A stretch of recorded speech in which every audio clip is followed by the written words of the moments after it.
Welcome everybody. One thing we keep asking to ourselves all the time, every time we see a new rape case on the newspaper, is why does all of it break down to such a huge thing and why does it keep repeating again? As much as we discuss about rape and the brutality of rape, sometimes we miss out on understanding what really consent is. Now, the famous line of the movie Pink goes as "no means no." And something of it resonated with so many Indians so much that it became the champion line that consent goes by today. Something that I do understand very, very well, and I'm sure all of you resonate with me, is that no matter what, just the fact that a person wants to commit such a heinous crime on another person, irrespective of gender, is as worse humanity and human existence can get. We are not talking about that question at all. In this class, in this episode, I'm trying to explore a new question here. What about manipulated consent? What about semi-consent? What about half consents, and what about the kind of consents where you're still debating whether was it a consent or was it not a consent? Now, the question here is a very complicated question here. Now, if I am telling you, no, you can't touch me, it means giving a clear indication that no matter what, you have no right on me. But if I don't say anything, if I just keep my mouth shut and let you do what you want to do, is it consent? Really? Can I file a case on you? Can I question you over what you did? Same way, if a heart-hearted yes is also, will it be counted as consent? Are we talking about it on a consent zone? And is it giving permission really? Then there are institutions like marriage where even marital rape is under question. Now here I am trying to ask myself a simple question here. If suppose a particular person says a blatant no, then there is no argument here. You understand that it was a brutal and a bad episode that needs to be given the worst punishment possible.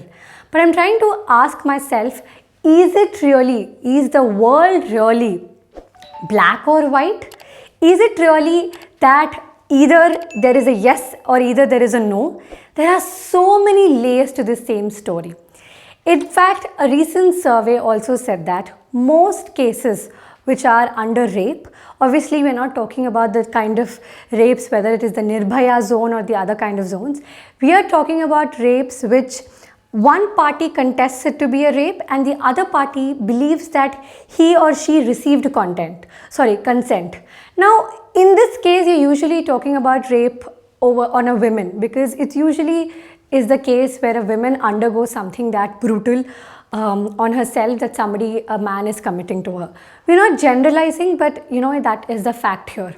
So in that case, we're asking ourselves the question, how is the man in this situation where he is saying that no, I have not done anything wrong, no, I have not forced myself onto her, is he really lying or is he believing that he got consent?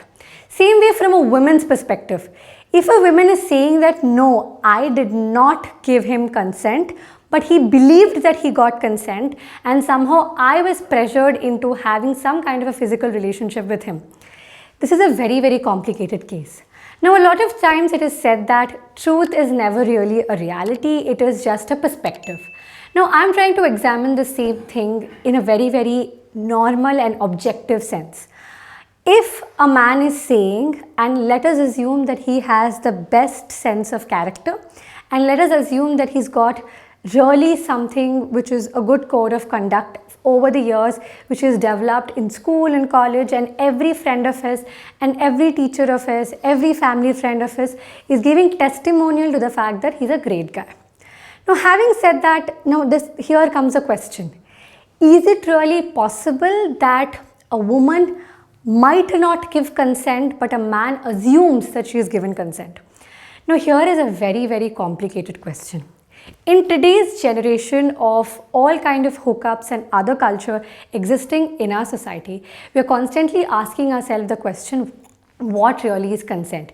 Even dating apps are also asking the same question and trying to create a world where saying yes or saying no is also that kind of Is that easy to really communicate the same question? Now, I'd like to remind you something. When we are growing up, maybe because we were scared of our teachers, maybe we were scared of our parents, we often did stuff we didn't want to do. We often said yes to stuff, maybe because we were too scared of them. This is also something that happens a lot of times. A lot of times we don't understand how scary it can get to a woman if he or she is trying to impose some kind of a pressure on her, especially if he or she is somebody she likes, if he or she is somebody on a much higher position than she is at in terms of, say, professionally, or he or she is somebody she looks up to very, very with big eyes and has a lot of respect for. Here comes the big question. One imagines saying yes and saying no a lot more easier than what people assume to be, but it's not that easy. A lot of the times you are scared, you're worried, and you don't even have the time to process before all of it happens. Now, this is something a lot of women will tell you about. 9 out of 10 women in India especially undergo some kind of, it's worldwide, but let's just talk about in Indian context, go through some kind of abuse, molestation, or some kind of eve teasing or something or the other kind in her lifetime. This is a very, very sad truth. We have states like Bihar where rape is also normalized. It's almost okay, and it's almost, women don't even realize that they're getting raped. So in many ways, you're also asking this question, where does all of this stand? Sometimes you might think that a lot of these yes or no questions are that simple, but I'm sure in your life also, maybe not related to a sexual assault, but some issue or the other, you've also had a difficult time saying no. And maybe your father or maybe your parent or maybe your teacher assumed that you were on board with that project. Maybe a professional commitment where you said yes to the project with a lot of reluctance, and you started regretting the second you said yes, and every single day you've very, very harshly regretted being in that program. But your parents might have no idea about it. Your boss might think you're having a lot of fun doing the same work because you said yes to it.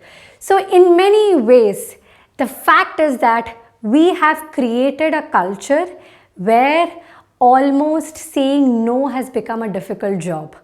This has all of us to blame also in many ways, because we have not given that space to a lot of women where you're giving them a chance to have an opinion. A lot of the times women's voices are silenced. A lot of the times they don't have enough vacuum where they can actually think, because a lot of the times it is almost assumed that somebody else is taking the decisions for them. This is a very, very difficult space to navigate from. When you're talking about a physical relationship and when you're talking about consent, a lot of the times an 18-year-old, a 17-year-old, in fact 15, 16-year-olds, what do they know about consent? What do they understand about their own body? What do they understand about letting somebody touch you or not touch you? It is a very, very difficult space. You might have an infatuation for somebody, you might like somebody, you might be in admiration of another person. And if that person makes advances, you might be saying yes to them initially, but you might regret it and you might feel that pain a little later when it is happening to you, because you're also figuring out that this is actually not what I signed up for. This is not what I imagined it to be like. So in many ways, we underestimate how difficult it is to actually be able to say no. That is why under IPC section 376, you are talking about all kind of no's. That means if suppose the physical relationship or the sexual intercourse was under some kind of alcohol influence, if the girl or the victim here is under alcohol influence, you can't take that as consent. If she was not in good mental state, she was in depression, she was unhappy about something, you cannot take that into account. So in many ways, you are given these prerequisites where you're trying to tell that, listen, if all of these things are there, even if she's saying yes, you're not saying yes to it. Imagine a woman saying yes to a man because he promised her that he'll marry her. Now, marriage is a very, very sacred institution in our country. And a lot of women might give in to a sexual relationship if he promises her of marriage, because that's how the society functions. Now, in many ways, if suppose after the incident he says that no, I don't want to marry you, she might feel violated, she might feel abused, and she might in many ways feel cheated as well in a way that might scar her for her entire life. So in many ways, you are asking yourself this very, very fundamental question. Are we creating a vacuum where you are giving a platform that is easy enough for women to say yes and no equally? Now, for that, it is very important that first of all, women are educated about their own conscience, their own bodies, and what they feel like doing and what they don't feel like doing. Now, a lot of the times, because this is such a taboo topic, a lot of the times a lot of things happen, especially with minor kids. Boys are young, girls are young, nobody has any idea what is happening to their bodies, and a couple of years later, they end up regretting. And many will tell you about sexual abuses where advances have been made to them, but they've just not mustered the courage, or they've just unable to say no because they've not had that time to process what's happening to them. So it is important for everybody to remind yourself that only yes is a yes. Even a maybe is also a no. A no is definitely a no, and sometimes even silence is no. Because as somebody who is educated, as somebody who is a responsible person, you should remind yourself that you should give that liberty to another person to come to his complete strength to take a stand for himself. In movies, you always see the woman running away, the man is chasing him, he'll touch her, then she'll run away again, he'll run behind her, he'll chase her. Because somewhere we're always instilled that the man needs to make advances and eventually woo the woman. But that is blatant stalking, and that is blatantly trying to violate her also. I mean, you should give that space for women and men to come up and say that, yes, you know what, I'm not okay with this. You know what, I'm okay with this. And that takes a lot of efforts from the society as a whole, from you as a parent, from you as a friend, from you as a teacher, to create that culture where you're creating an equal space for voice, and you're educating them about different types of consent and different types of violations. And same way, you're educating the boys as well. It's important that boys also know that sometimes that what they think is yes might not be a yes. And a lot of the times it's not even the guy's mistake. In some kind of a gray shade cases where even the boy is also figuring out, he's also trying to understand. So here are 3 rules I'd like to say for all of you to remember. No matter what the relationship is, what the kind of relationship is, always have that communication chain open. Don't assume that you are in a relationship if the other person has not given you that commitment, both vocally and through action wise. Don't assume that there is a relationship between the two of you. Maybe one of you is assuming that you're in a relationship. Maybe the other one is not in the mood at all. And the second point here is that every major person, that means everybody who has crossed the age of 18, should be very, very conscious that to not engage in any kind of activity with a minor child, whether it's a girl or a boy, because legally it's also an offense. And here, if you are violating a minor girl's body, there is no question of consent here. You can be jailed forever, because here you're talking about a child whose mindset and perspective is not fully formed. Question number 3, which is very, very important here. Do not assume anything. Have that communication line open. And both for men and women, you might be violated by any gender in the world, but tell yourself and have that courage and muster courage that to say no. And if something has happened, have that communication line open where you can talk to somebody, where you can get help, whether it is mentally, physically, emotionally, or legally. whatever the help is. Because a lot of the times you go through these emotional traumas, mental traumas, both from irrespective of genders. You might be feeling guilty about something, you might feel violated, you might feel scared, and it will all lead to some kind of an emotional distress, and sometimes maybe some kind of a physical hurt also. It could be multiple layers. So please tell yourself to have that courage to seek help if you want to. And legally, if anybody is really violating your body, irrespective of you're a man or a woman, have that courage in you to just go blatantly and fight against whoever it takes in order to get to your justice. Because at the end of the day, what we are talking about here is not just a simple question of say, hey, can I have your chocolate?